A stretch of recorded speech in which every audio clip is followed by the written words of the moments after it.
Buenas noches, pueblo de Dios. Vamos a Mateo 12:20. Dice así: La caña cascada no quebrará, y el pabilo que humea no apagará, hasta que saque a victoria el juicio. Jesús es un Dios restaurador. Si Jesús te prometió que va a restaurar, va a restaurar. Para una restauración se necesitan dos personas. Los judíos solían hacer flautas de caña. Cuando una caña estaba cascada, esto significa que estaba muy gastado, que no tenía fuerza. La quebraban o la cortaban. Jesús dice: yo no la quiebro ni la corto, yo lo restauro. Pabilo es una mecha de lino que quemaba aceite. Cuando se agotaba el aceite, la mecha humeaba y la apagaban. En el pueblo de Dios, algunos son como cañas cascadas, los cuales no pueden producir un sonido musical. Otros son como mechas humeantes, los cuales no pueden producir una luz resplandeciente. El Señor no quebrará las cañas cascadas ni apagará las mechas humeantes. Pabilo que humea no apagará. Para los judíos, cuando se termina la cera lo apagaban para que no queme el pabilo antes que saque humo. Pero Jesús dice: yo no lo apago, al contrario, yo le soplo para que prenda. Y eso es lo que Jesús va a hacer: soplar para encender tu matrimonio, pueblo de Dios. Lo que tienes que saber es que Jesús va a hacer todo lo posible para restaurar tu vida y mi vida. Para una restauración matrimonial o una restauración de cualquier naturaleza, sea familiar, sea con hijos, aun si tu relación sufrió una ruptura con Dios, Dios va a ocupar todos los medios para dejarlo en su estado original. Ahora, lo que tenemos que entender es que hay dos tipos de restauración. La primera es la restauración que lleva el respaldo de Dios. La segunda es cuando restauramos por nuestros propios medios. Y estas se conocen como restauraciones temporales, fingidas. Salmo 127 dice la palabra de Dios: si Jehová no edificare la casa, en vano trabaja los que edifican. Si Jehová no guardare la ciudad, en vano vela la guardia. Entonces, esto nos enseña, pueblo de Dios, o traducido o parafraseado diría así: si Jehová no restaurare tu matrimonio, en balde es el que restaura por sus propios medios. Entonces, pueblo de Dios, cualquier tipo de restauración necesita el respaldo de Dios. ¿Por qué? Porque Jesús hace lo que no está a nuestro alcance, porque Jesús toca corazones. Entonces, el tema que vamos a ver se llama 3 principios para restaurar. El primer principio es: tengo que reconocer que fallé. Para poder entender qué es la restauración, vamos a Nehemías capítulo 1, versículo 6. Y la palabra de Dios dice: esté ahora atento tu oído y abierto tus ojos para oír la oración de tu siervo, que hago ahora delante de ti día y noche por los hijos de Israel tus siervos, y confieso los pecados de los hijos de Israel que hemos cometido contra ti. Si yo y la casa de mi padre hemos pecado, en extremo nos hemos corrompido contra ti, y no hemos guardado los mandamientos y estatutos y preceptos que diste a Moisés, tu siervo. Entonces, primer principio: tengo que reconocer que fallé. Ahora, si no reconocemos nuestras faltas, difícilmente va a haber una restauración y tendemos a buscar culpables. Aquí Nehemías reconoce el pecado de todos, cada uno de nosotros. Debemos de reconocer que fallamos. Posiblemente la descuidaste y no debemos culpar a la esposa. Nosotros tenemos parte de culpa, pueblo de Dios. Hay una película que se llama Prueba de Fuego. Keiler y Katherine. Keiler la descuidó por su adicción a la pornografía. Este matrimonio estaba totalmente devastado. O sea, Es una película está dirigida para todos aquellos los matrimonios que están rotos con la finalidad de ser restaurados. O sea, este hombre terminó descuidando a su esposa, hermano. Si tú y yo no reconocemos, hermano, que fallamos, siempre vamos a buscar culpables, cuando tenemos que entender que tenemos que aprender a responsabilizarnos. Este hombre empezó a afanarse, hermano, por un yate, descuidando a su mujer, hermano, y a veces eso es triste, hermano, y a veces le damos más valor a las cosas materiales que a la misma esposa, y ese no es el orden de Dios, hermano. Ese es el primer principio. Tengo que reconocer que fallé, hermano.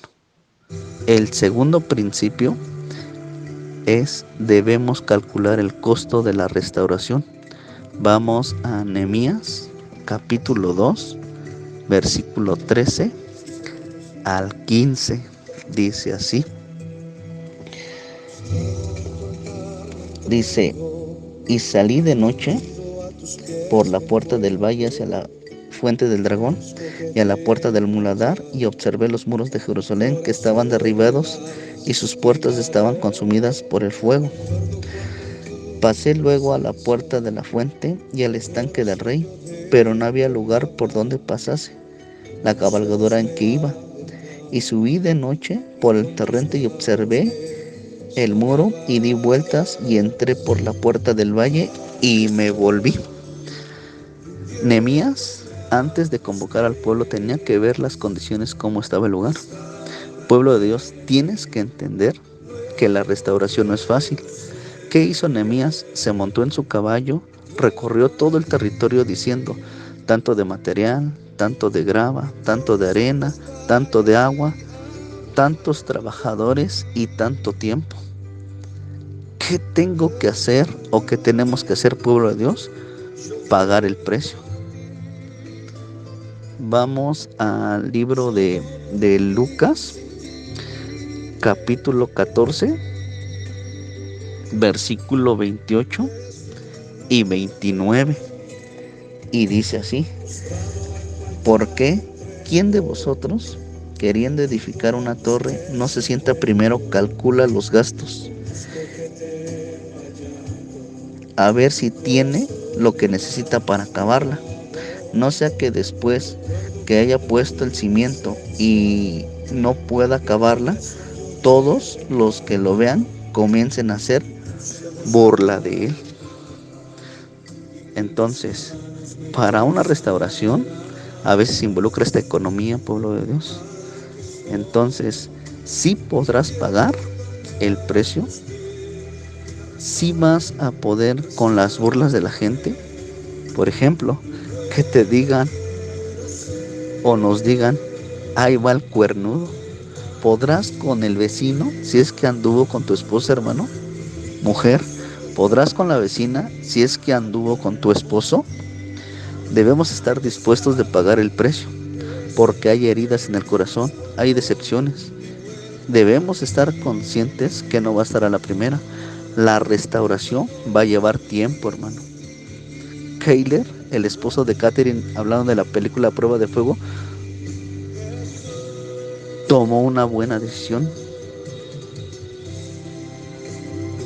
Pagó un precio, hermano. Su esposa, hermano, de Keiler, tenía una necesidad, su esposa.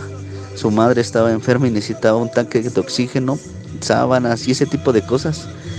Este hombre estaba tan afanado juntando dinero para comprar su yate, cuando había necesidades para su esposa. Si tú y yo no estamos dispuestos a pagar el precio, hermano, o sea, difícilmente va a haber una restauración. Y esto es triste, hermano, porque si tú y yo no le damos dirección a nuestra esposa, o sea, va a terminar dándole dirección el mundo, los amigos y aún los amigos del empleo. Esta mujer trabajaba en un hospital y no faltó el avanzado. Se quitó el anillo, o sea, el doctor con el que trabajaba, y le empezó a cortejar. O sea, ¿estás dispuesto a aguantar, pueblo de Dios?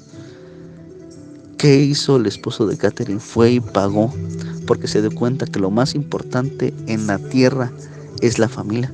O sea, no hay nada más sublime en la tierra que la familia. Y esa es la bendición más grande dada al hombre. Claro, después de la salvación.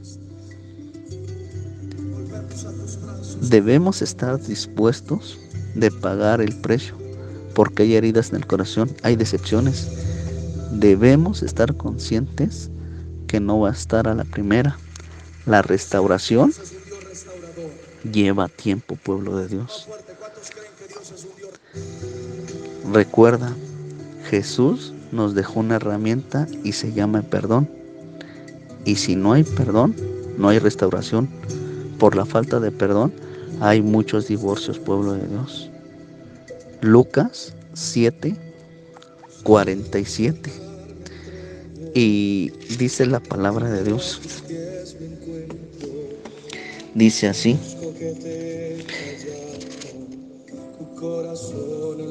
por lo cual te digo que sus muchos pecados le son perdonados, porque amó mucho. Mas al que se le perdona poco, poco ama, hermano. Pueblo de Dios, recuerda, en una restauración va a haber oposición. Hay oposición exterior. Nehemías 4, versículo 1 al versículo 3, y dice así: cuando yo Sanballat, que nosotros edificábamos el muro, se enojó y se enfureció en gran manera y hizo escarnio de los judíos, y habló delante de los hermanos y del ejército de Samaria, y dijo: ¿qué hacen estos débiles judíos? ¿Se les permitirá volver a ofrecer sacrificios? ¿Acabarán en un día? ¿Resucitarán de los montones del polvo las piedras que fueron quemadas? Y estaba junto a él Tobías amonita, el cual dijo: lo que ellos edifican del muro de piedra, si se hubiera una zorra, lo derribará. Entonces, mientras Nehemías quería restaurar, estos hombres se oponían. Había desprecio y violencia de parte del enemigo. Todo obrero cristiano debe esperar oposición del mundo. A veces la gente se opone y dice palabras como estas: ¿qué le estás rogando? Y dicen palabras como estas: chancla que yo tiro no la vuelvo a recoger, o no soy plato de segunda mesa, o no soy una cifra más en tus estadísticas. Y te dice: búscate otra. Esto es lo que enseña el mundo. El mundo no te enseña a luchar por tu matrimonio. El mundo no te enseña a honrar a tus padres. El mundo no te enseña a restaurar, pueblo de Dios. O sea, en el mundo no hay futuro. Siempre va a haber oposición exterior en una restauración. Después de que hay una oposición exterior, viene otro tipo de oposición y se conoce como oposición interior. Vamos al libro de Nehemías 3, capítulo 3, versículo 5, y dice la palabra de Dios: e inmediato ellos restauraron los tecoitas, pero sus grandes no se prestaron para ayudar la obra de su Señor. No se prestaron para ayudar, indica algún tipo de resentimiento contra el liderazgo de Nehemías. Es triste, pueblo de Dios, pero aquí entra la oposición de la familia, y a veces dice palabras como estas: ¿para qué lo esperas si le dieron 50 años? A veces hay oposición de nuestra parte. O sea, el orgullo te lleva a decir: ¿qué le voy a pedir perdón? Que ella lo haga. Pueblo de Dios, la imposición no debe impedir de buscar la restauración. Vamos al libro de Nehemías, capítulo 4, versículo 8 al 15, hermano. ¿Sabes, hermano? ¿Cómo buscamos la restauración? ¿Cómo buscamos la restauración? A través de la oración. Tú no puedes entrar en la mente de tu esposa, pero Jesús sí. Es Jesús, hermano, el que va a empezar a tocar su corazón. Tienes que entender, hermano, que hay heridas. Tienes que entender, hermano, que no va a ser fácil, hermano. Y dice así: y conspiraron todos aún para venir a atacar a Jerusalén y hacerle daño. Entonces oramos a Dios, y por causa de ellos pusimos guarda contra ellos de día y de noche. Y dijo Judá: las fuerzas de los acarreadores se han debilitado, y el escombro es mucho, y no podemos edificar el muro. Y nuestros enemigos dijeron: no sepan ni vean hasta que entremos en medio de ellos, y los matemos, y hagamos cesar la obra. Pero sucedió que cuando venían los judíos que habitaban entre ellos, nos decían que cada vez 10 veces de todos los lugares de donde volvieran a ellos, y caerán sobre ellos. Y entonces, por las partes bajas del lugar detrás del muro y en los sitios abiertos, puse al pueblo por familias con sus espadas, con sus lanzas y sus arcos. Después miré y me levanté y dije a los nobles, a los oficiales y al resto del pueblo: no temáis delante de ellos, acordaos del Señor grande y temible, y pelead por vuestros hermanos y por vuestros hijos y por vuestras hijas y por vuestras mujeres y por vuestras casas. Y cuando oyeron nuestros enemigos, los que habían entendido, y Dios había derribado el consejo de ellos, y nos volvimos al muro, cada uno, dice la palabra de Dios, a su tarea. Entonces, pueblo de Dios, ¿qué tenemos que hacer? Orar. ¿Cómo buscamos la restauración? A través de la oración. Eso es lo que va a hacer, hermano, que pueda cambiar las circunstancias. Mientras no, hermano. Vamos a pasar al tercer principio. Involucra sacrificio. Espada. Nehemías 4:17. Dice: los que edifican en el muro, los que acarreaban y los que cargaban con una mano, trabajaban en la obra, y en la otra tenían la espada, hermano. Ahora, ¿por qué es importante leer tu Biblia? Para dar dirección. Porque es el Espíritu Santo el que da dirección.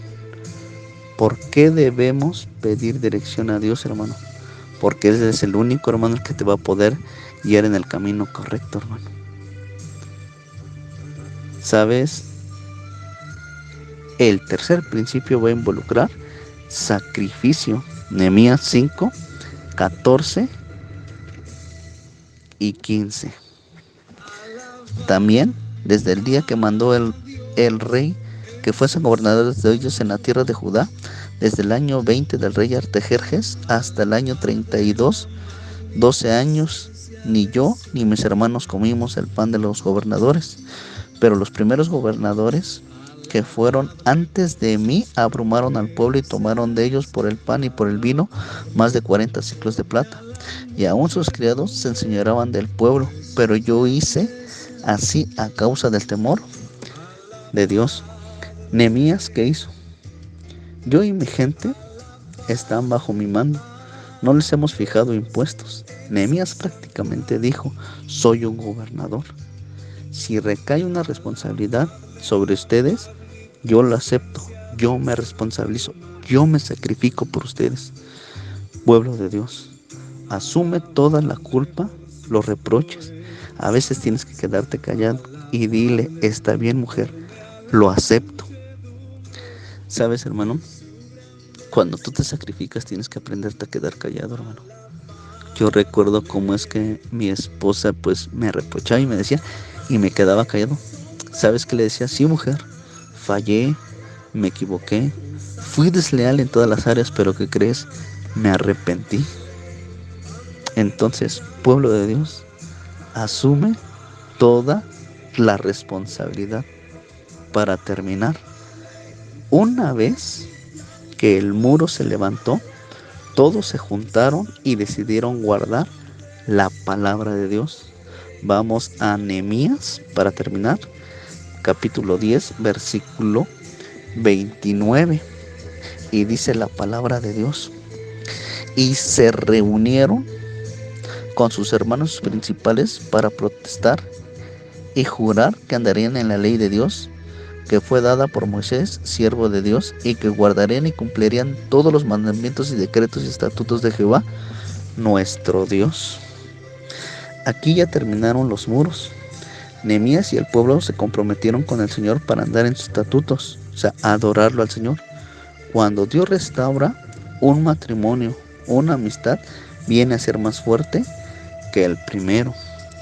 De hecho, los médicos han determinado que cuando se fractura un hueso, viene a ser más fuerte que el primero cuando es restaurado. Y esto es sorprendente, hermano, porque es igual así. Cuando Jesús restaura nuestras vidas, viene a ser más fuerte que la primera. Tienes que hacer todo lo que está a tu alcance, hermano, para poder buscar la restauración, hermano. Es Jesús el que va a restaurar. Toda restauración tiene que llevar el respaldo de Dios. Y es una bendición cuando Jesús lo hace, hermano. Cuídense mucho, pueblo de Dios. Los amo. Shalom.